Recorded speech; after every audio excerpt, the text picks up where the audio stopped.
servirait l'Éternel. Éternel, votre pain bénira votre Éternel, votre Dieu bénira votre pain et il éloignera la maladie. Bien-aimé, kolongo la maladie, ça forcément car maladie, maux de tête, cancer, non. La malédiction, zamba longolaka. Pourquoi? Parce que ça na étoile moko, to grâce moko particulière et côté na famille na bino. Donc, boyo ke la kango sonité. Moi qui vous parle, pour la consacrer, j'ai fouillé, na banda kukima, nebisakabino tout le temps. Et jusqu'à ce que je me suis laissé faire, na kome kubanga que non, nzamba wa kubomanga. Comme tout ça n'a pas mingité, nazo tangaka nazana livre Josué chapitre 1, nazo confortifié bino ata 5 minutes par rapport à la requête au maman na biso apesi. Que tous allons qui est belé et nous ne sommes plus nombreux maintenant. Josué chapitre 1 verset 2. Moïse mon serviteur est mort, maintenant lève-toi. D'abord à Yepsié, lève-toi, donc Téléma, passe ce Jourdain, toi et tous ces peuples, pour entrer dans le pays dans le pays que je donne aux enfants d'Israël.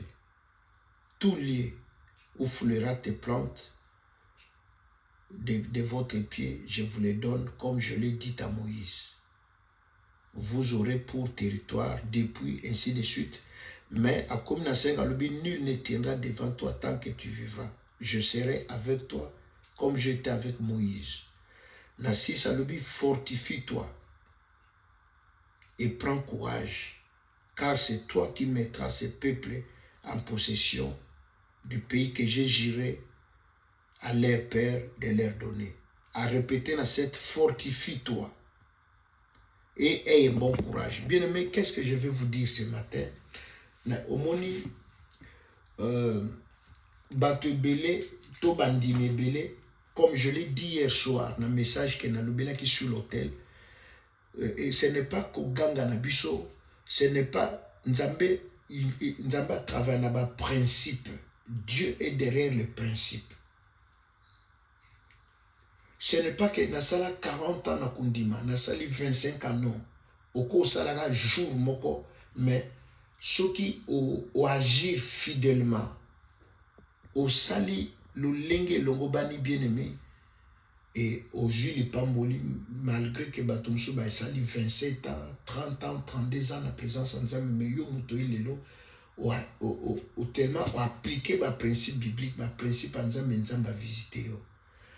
Alobi na Moïse Nzambe alobi na Joshua alobi fortifie-toi et prends courage.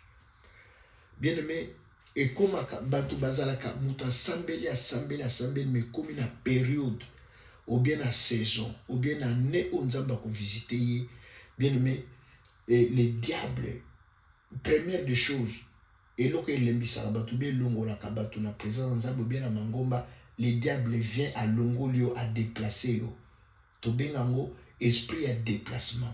Donc bah déménager yo. Si tu es un esprit faible, si tu ne comprends pas les choses de Dieu, ce que semble la kanaloyenge, bien mais on te déplace. Bah memio, ne si comme auquel sous bandiko au bandele à zéro. Au bondele, et comme saison moko période moko nzamba linga visiter yo. Si tu n'as pas compris ou la leçon, bien on te déplace encore, bah délocaliser yo.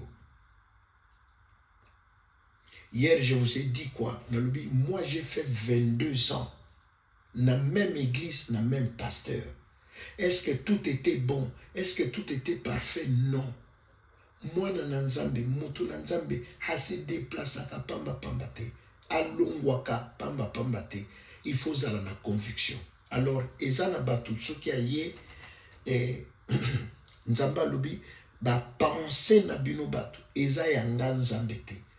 Makanisi na biso, Eza Yanzambete. Mais nous venons, nous avons des projets, nous avons des calculs. Que ce qui Nzamba Saliboité, Ngana Kolongwa, Ngana Kokena Osaraboy, mais qu'est-ce que nous faisons pour dire? Qu'est-ce que biso tout salaka? Pour Nzambe wana, asale la biso, pour sa mitema la biso. La Bible dit, fais de l'Éternel de tes délices. Il te donnera ce que ton cœur désire. Bien-aimé, bisotoye, donc mais qu'est-ce que tu fais? Yo osalakanini. Tu es un pied dedans, un pied dehors. Mais tu attends que Nzamba visite, ou Nzamba salité, ou Pessi Nzamba date de l'heure après 6 mois na kolongwa. Non, nous n'agissons pas bien. Le 4 lépreux, je crois dans 2 rois 7, 5 ou 7, ils ont dit nous n'agissons pas bien. Yangwana Nzambe azo pambola bichote. Et ceux qui toquent na Bakuka lobby que moi j'étais à mon poste. J'étais là et j'attendais.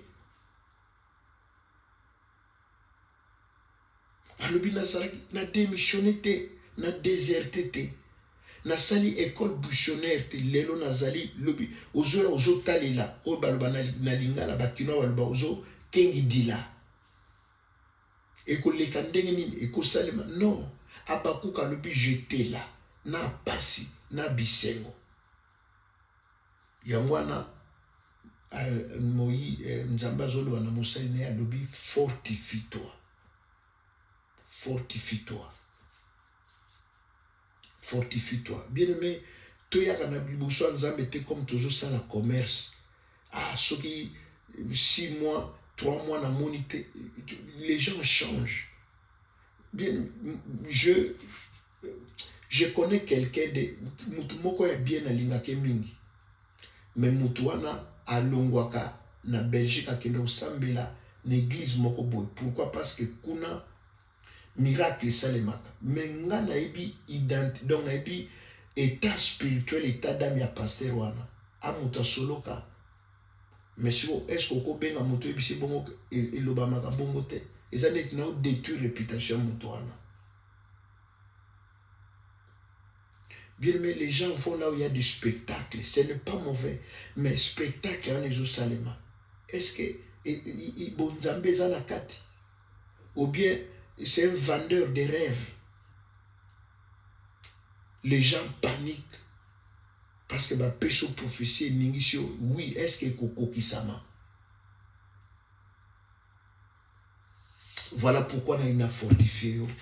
Bien aimé, même Moïse, tant même Israël, na désert, il s'est déplacé sur une Nzamba lobi telema. Moi, Nzamba bouja, kabi bouja te. Et ça peut na batu mususu. Ce qui moment na délivrance na domaine spirituel par rapport à hôtel basala na vie na ye, ou bien alliance basala. Ce qui moment na elinge koka, hôtel wana elinga la délivrance de milim wana elinga bien aimé ba déplacer yo.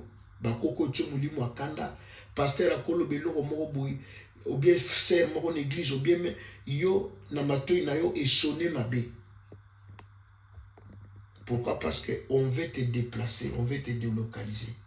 Donc bo kangango lelo bo sanate na vie na bino mobimba ya un esprit et déplaçaka et délocalisaka bato et déménageaka.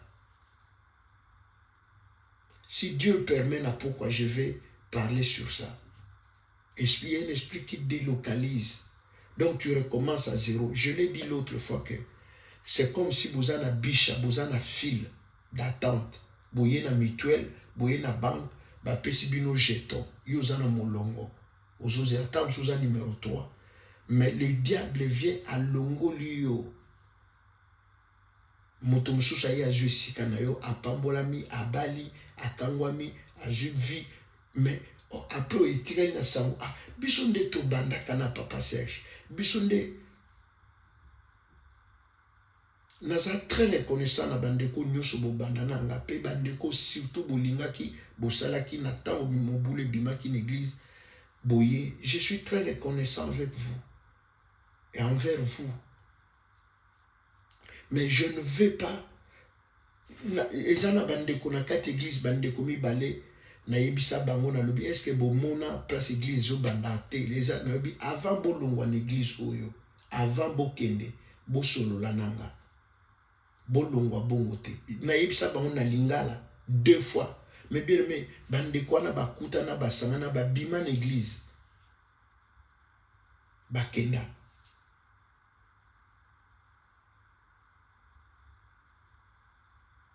Toujours balongwaka en église pona toujours ba raison moko inutile. Et pourtant je les ai dit de la part du Seigneur.